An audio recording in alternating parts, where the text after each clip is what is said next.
You are listening to the Park Flyer Podcast, where we discuss our RC adventures.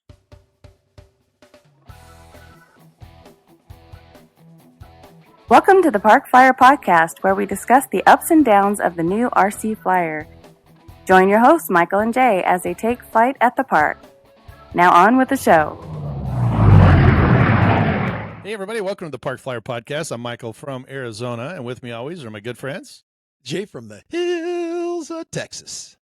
And Shannon G in Mesa AZ. And we'd like to welcome you to the Park Flyer Podcast. If you are on our YouTube channel, please hit that like and subscribe. Share us with all your friends and get the word out there. Also, if you're on our Facebook group or if you're on our podcast sites, make sure you give us a thumbs up there as well. But we appreciate you joining us. We talk about all things RC kind of and just kind of touch base. In this episode, we're going to get into some of that, but I have to do a public safety announcement first. So if you missing a finger, Mike?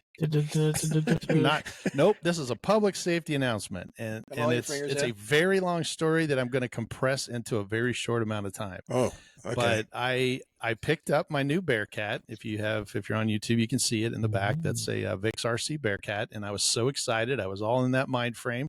Jumped in the car, drove off, got a phone call from the Maricopa County Sheriff's Department. They basically told me on the phone, had my name, my information, all of that stuff, said that I had jury duty, which if you remember, I did have jury duty. I told you guys about it, and that I had missed showing up for my jury duty. Now, I was very confused about it. I told him, I said, no, I called and got released. And he's like, this is a federal jury. And I said, am I supposed to call every day on the federal jury? I thought you were only supposed to call once at the beginning of the week. And he says, no, you have to call every day. This was for a grand jury selection, so you're in some serious trouble. There's 2 warrants out for your arrest currently right now. And I just panicked because my job, there's other things I got going on. I'm just like, oh my gosh, what do I do? And he said, well, I need you to come down to, and gave me the address of the actual sheriff's department. And I said, okay, I'm headed right there. And he said, well, I have to read you some information. So they read me a bunch of, rigmarole and told me that, they had looked into my records, and it wasn't like I was a criminal or nothing, but I was an outstanding citizen, and they had talked to the judge. The judge was going to go ahead and do what he calls a DNR, and a DNR is did not receive. But in order to do the DNR, I had to come in and sign the paperwork, and then they were going to do a signature verification that told me basically, that I didn't receive it, that somebody had sent it in and it wasn't me. And I said, but I think I did send it in. Now what happens? He goes, well, there's fines associated with this. It's $1,500 per case, and you have 2. So the case is a contempt of court. There's a warrant for the contempt of court and a warrant for failure to appear. If you just get down here, if you need to stop by your financial institution, please let me know. And I said, yeah. And he's on the phone with me. So I'm driving, to the sheriff's department, and swung into the bank, got my money, because I'm like, this is the most expensive mistake. I don't ever remember missing this. Why? It just was really confusing. So anyway, long story short, I'm almost to the sheriff's department, and he informs me that they don't take cash, that I have to go over to the Safeway and get a voucher. And I'm like, okay. So I what exactly is a voucher, Mike? Because when you said that to me, when you were telling me a story, I didn't exactly know myself. So and so the way he explained it is that they stopped, because in the digital world they stopped taking credit cards, debit cards, because they were getting scammed or whatever. People weren't paying, and so he said what they do now is that you have to put money on an account, and then when you bring the slip to them at the sheriff's department, then they can collect the payment. And I'm like, okay, that doesn't sound right, but okay. I mean, everything he said has been legit so far. And so when I walked into he goes, you can go by the Safeway and just go to the customer service department and they'll give it. So it's like a cashier's check or something. In my head, that's what I was thinking. He kind of made it out like that. So I walked in, still have him on the phone, and he goes, oh, are you there? And I said, yes, sir. And he goes, okay, well, there's a machine right there called a Coinstar, and you just need to click on that button and then go to Elysium, which is a cryptocurrency. And as soon as I did that, which I did do, because like I said, my mind was just totally wrapped around this. It said in big red letters, no court or law enforcement entity will ever ask you to pay in cryptocurrency. And right about that time, I got a text from my wife that goes, "It's a scam," and I hung up.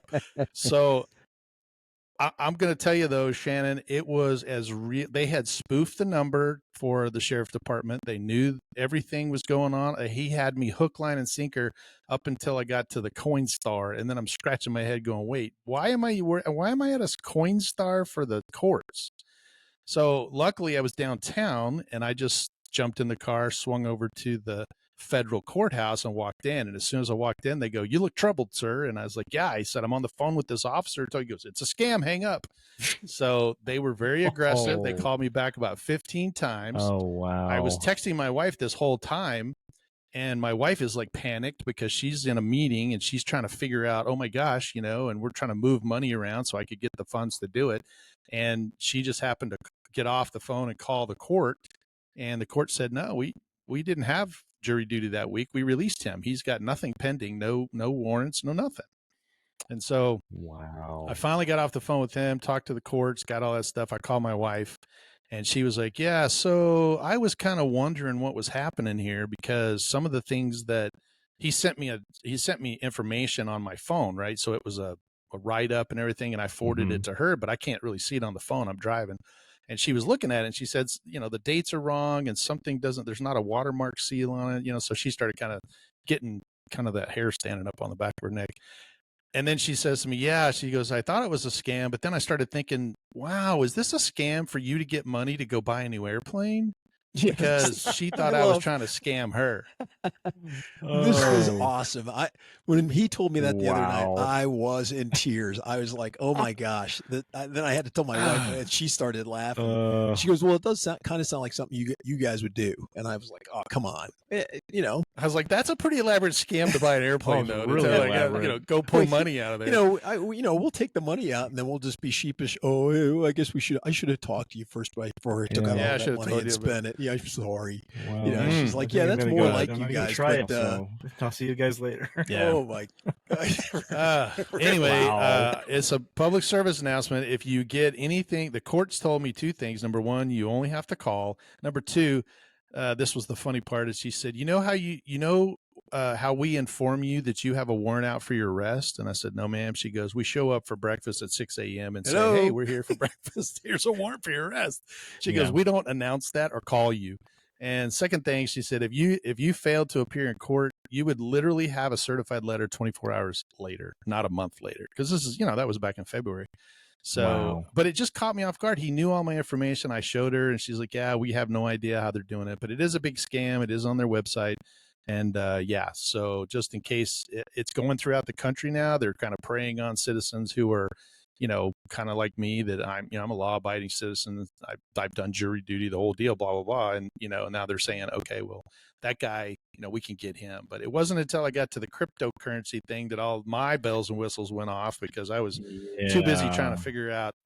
And Jay brought up a good point. He said, you should have just said, "I need to talk to my lawyer."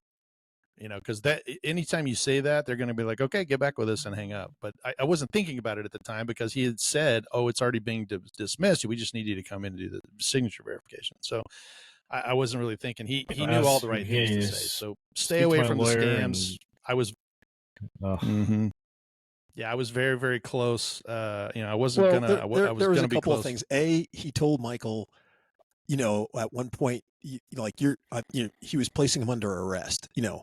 And I was like, what cop, how can you be under arrest when he's not physically there?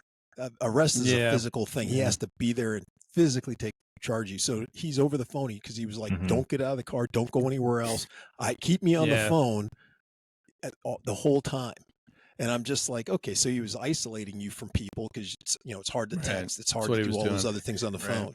So, it was a perfect storm, and that's usually how scams kind of work. It's a perfect storm. And if you get caught up, Yeah.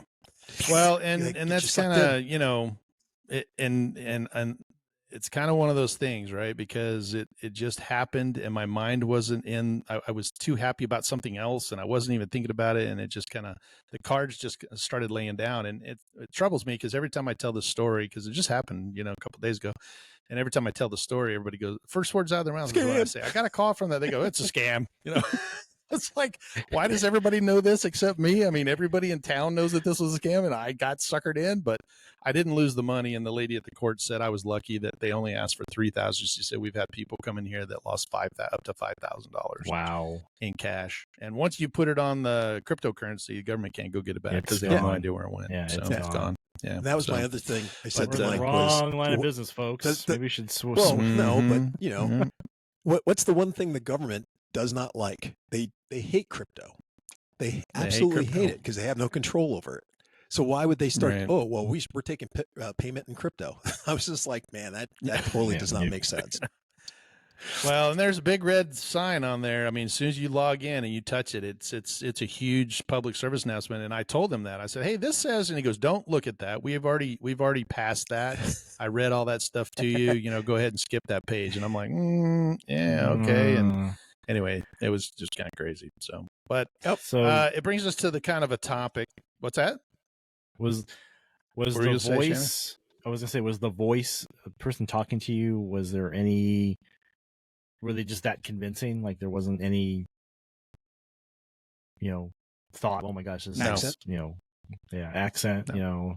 No. Okay. No, the first guy that talked to me was a little mumbly. It just sounded like he was. Sometimes it sounds like Jay when he's tired. He's like, "Hey, what's going on?" It was kind of like that. Like he's having to read all this stuff all the time. Yeah. But he identified himself as Deputy Sheriff Cole. Yeah, it was. He identified himself as Deputy Sheriff Cole. Our plan didn't Cole. work, Jay. He didn't buy it. Darn. We almost had that plane.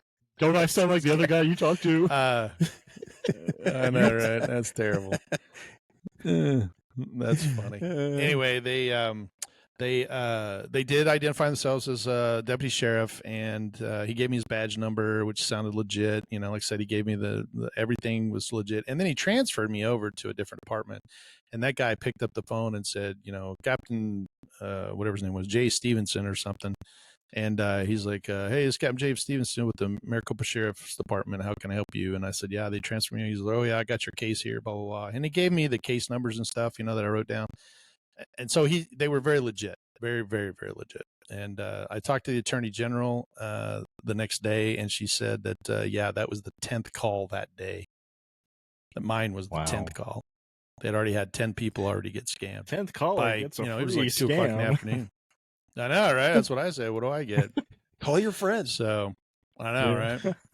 Well, it is a kind of a lead in to what we're talking about now, because Jay and I and several of our listeners, I think, all purchase used type airplanes and secondhand planes. Jay is a real expert at it. You can see behind him, there's a lot of airplanes that he's picked up on Craigslist or eBay or wherever it is. And so we were talking about it, because I have a used, we talked about the Zeroli. I picked it up and we were just going to talk about maybe a little bit, and then a little time that we have left is what are some of the things that, kind of we should look out as purchasers. So, Jay, you're kind of the expert at this. Why don't you kind of give us a little so kinda, one of the things I'm always looking for whenever when our season's coming up is I'm always looking for new projects or something to talk about.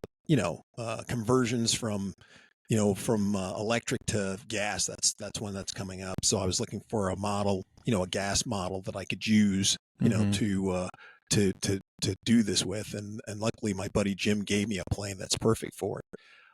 But other things like gliders and other stuff that I'm looking for, I find or given to me, outright, and I'm able to modify them or get them ready to refly. Like maybe somebody gives me an older plane, right, and they had like an old brush motor on it, and then we'll do a segment about updating that and looking out, well, how do you select that motor, etc. Right. But just like anything else, whenever you're looking for these planes, you gotta do a little bit of research, and it's kind of hard because sometimes you're getting an older plane, right? Maybe they haven't sold that plane in 8 years. Mhm. So, you have to find some information out about it.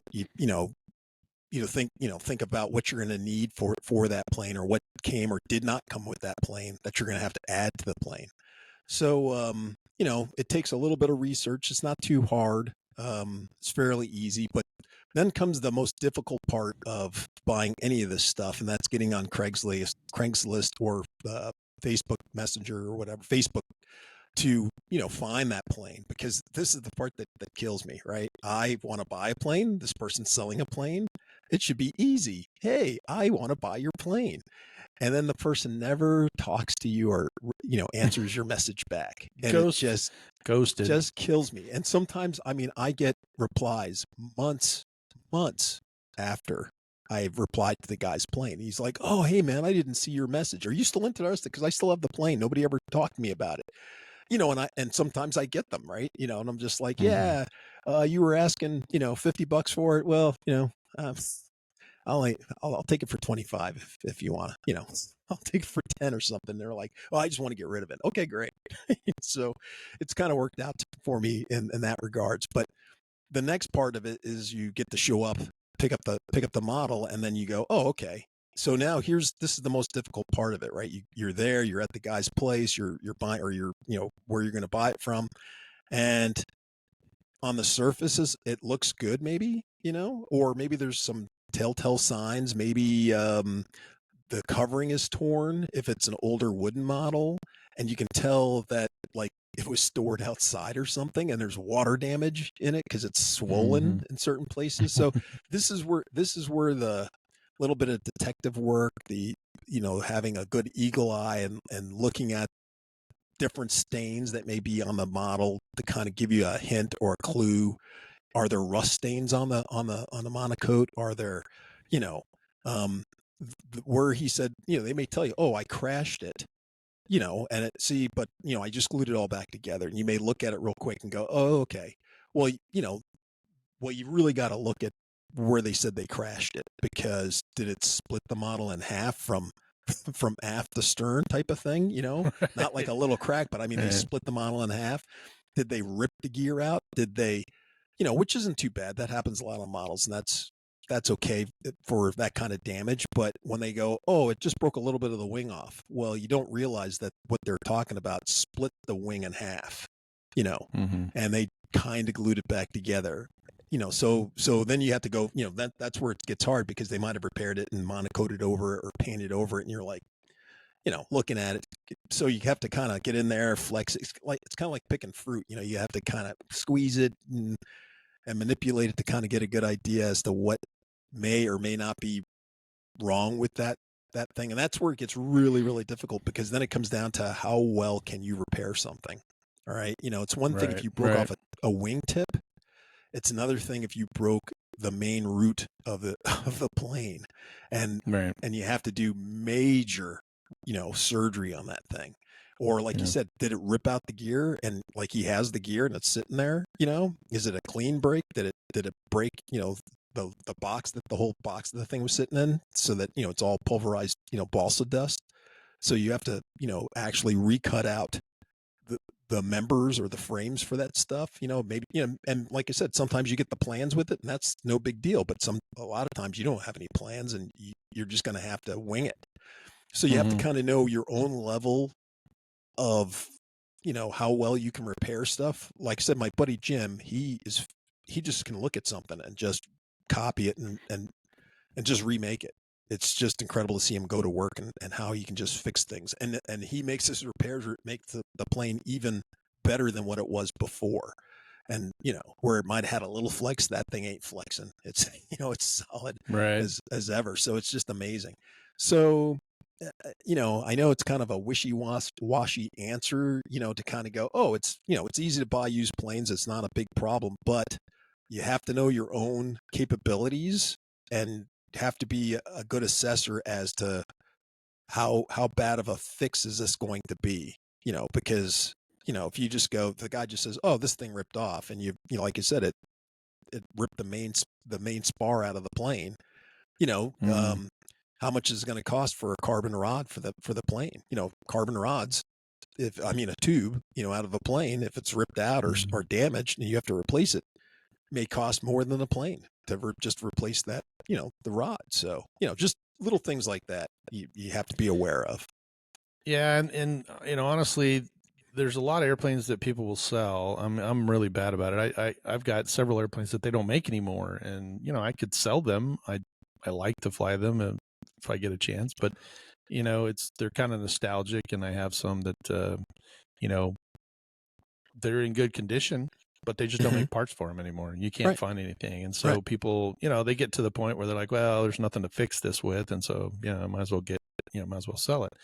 And some of them, like mine, I've flown, 2 times since I bought it, and it's got hanger rash on it from moving it around for 2 different moves. But, at the same time, it's flyable, and it's, perfectly viable. The Bearcat, I kind of decided I wanted to kind of redo the wing structure on it because of the, basically the airplane had been flying and it got wrecked. And so, the body and everything is in really good condition, but, the wings needed a little bit of tender loving care. And so, it's just things that you can kind of look at and see. But on the other side of that, Jay, you can find some really good deals.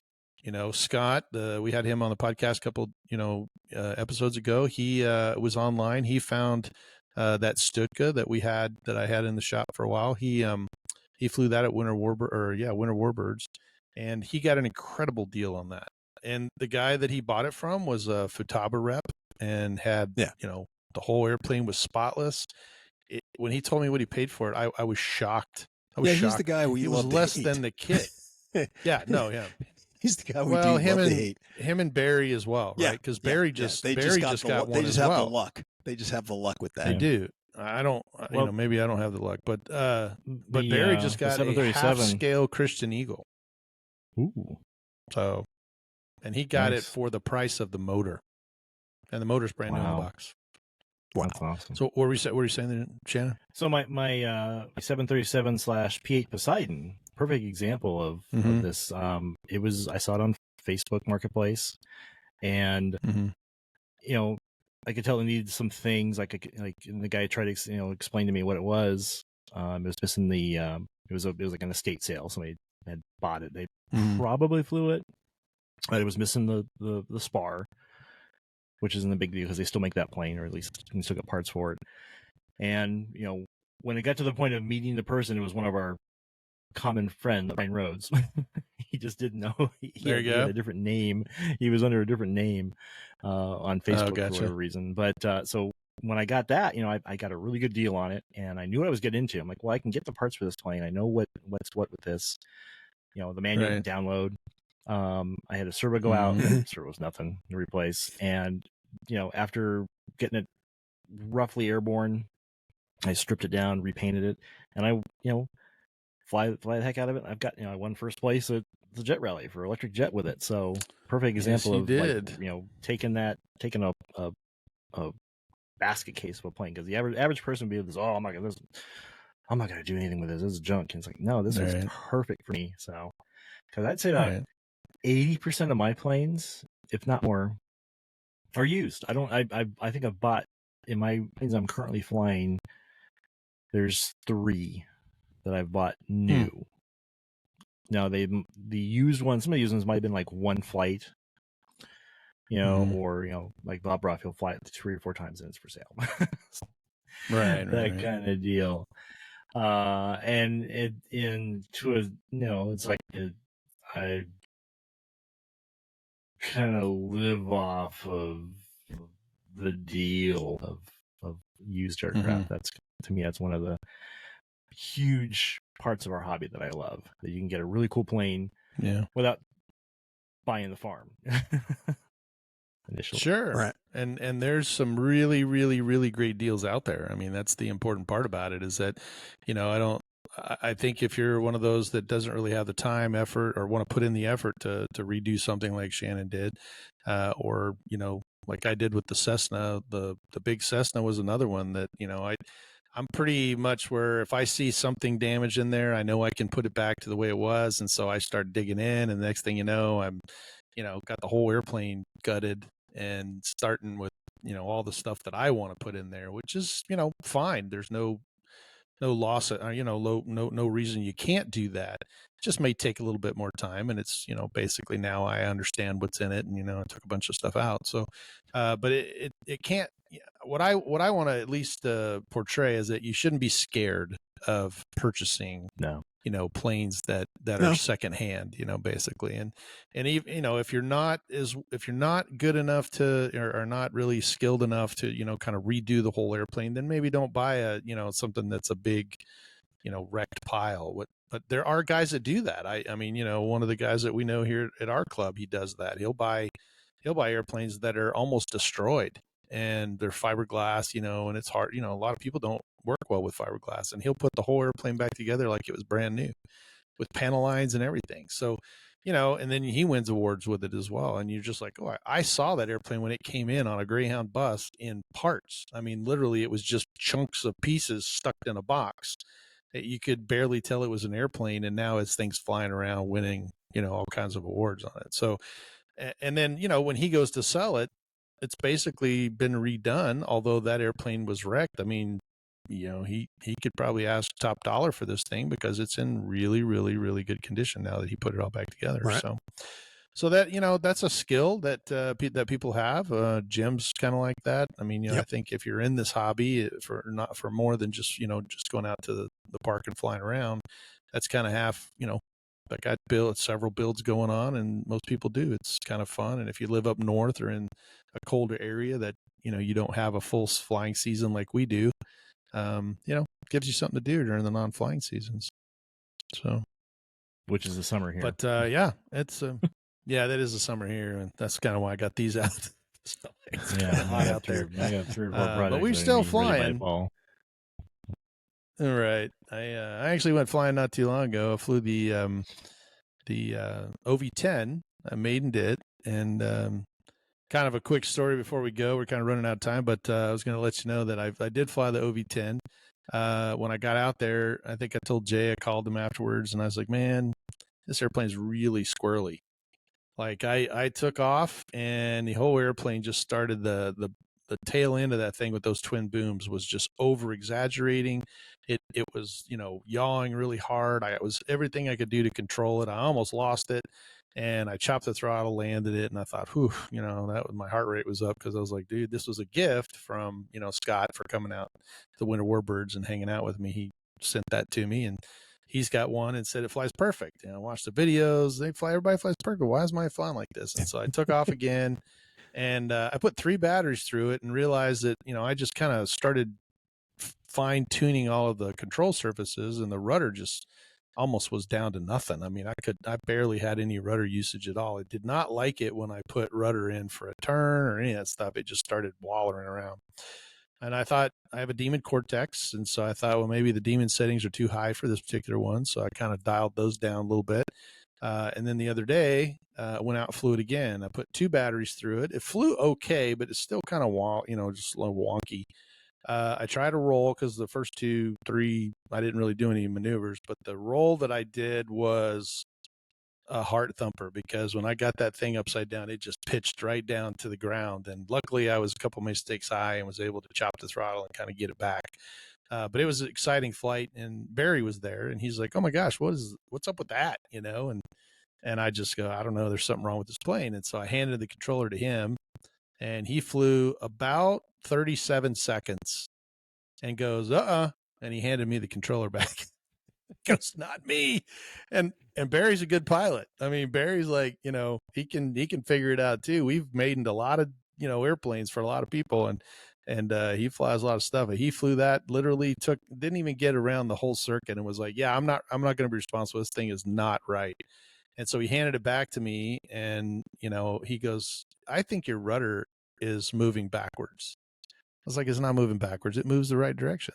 So I brought it in, set it down. He picked it up. He went, ring, ring. Your Demon is backwards on the rudder.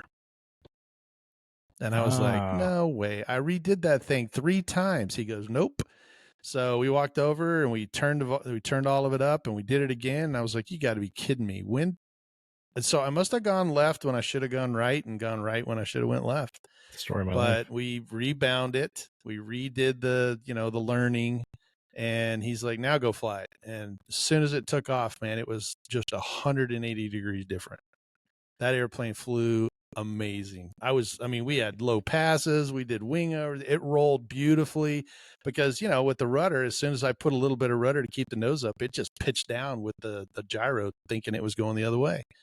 And I had flown it with the gyro on, gyro off, because I was trying to figure out if it was a gyro issue, but it seemed to have done the same thing with the gyro off in my eyes. And I think it was just a carryover from the gyro doing things. And then when I took it out, there was no correction to it. So it just, Right. Anyway, that is our safety tip for today, that make sure you check your control surfaces and don't put 6 batteries through it before you figure it out. Because luckily for me, Mike, I was able to get it back on the ground. I got to ask. So when you did your preliminary, see, this is one of those things, this has happened, not to just pick on you, but I mean, this has happened to all of us. Mm-hmm. We do a function check before we take off, right? Right, Always. left, up, Always. down, aileron, this, what, that. That's correct. And yet, this is something that, you didn't catch until Barry flew the plane and then said, hey, man, this isn't right. And you were like, no, it's right. Well, so the function check is correct. The rudders were moving in the right direction. Oh, the gyro was correcting the same way. So what? Okay, that's what you're saying. Okay, gotcha. Mm-hmm, so when right, okay. Which you don't, normally you only check. I check the gyro here on the table. I pick it up. That one comes up. That one comes up. That one goes, up. That goes up. That goes left. That goes right. Okay, that's perfect. Typically, right? you just shake it to make sure it's working, right? Hey, okay, right, it's working. Right. Once I got it set up, and so for me, I actually, gotcha. Whenever now I change, okay, whenever I change something on the airplane, I always rebind it. Like if I move something or take something out of the receiver. And I'm using the Demon as a receiver. So if I remove the wires, I always go back in and rebind it, and then I relearn it. Because I don't want, if I change settings or whatever, I want it to be the same. So I did that 3 different times. And on the 3rd time, I was just so quick at it, because I did it 3 times within an hour or something, before I went fluid. And I think that, I'm thinking in my head, okay, you have to go up, down, left, right. And then on the rudder, you go right, left. Right. Instead of left, right. So I was going up, down, left, right. And then I went and flew it. And I just was incredibly lucky that if I'd have been lower to the ground, or if I'd have tried to roll it lower to the ground, it would have definitely been devastating. But now I'm in love with the thing. I need to buy some more batteries because it uses two 4-cell 4,000 milliamp batteries. We went and flew it, and just putting around and doing what an OV10 does was so much fun. I actually flew it for 7 minutes and only had 71% left on my battery, so I stuck it back in there and flew another 7 minutes, and I wound up with 49%. So I flew a full 14 minutes on one set of batteries. That's so nice. It was pretty. The motors were very efficient. It was very, very, very fun, and I can't wait to go out and fly it again. But yeah, this episode, don't get scammed. Make sure you look over your used airplanes, and then make sure you're moving the right direction if you're using a gyro. So.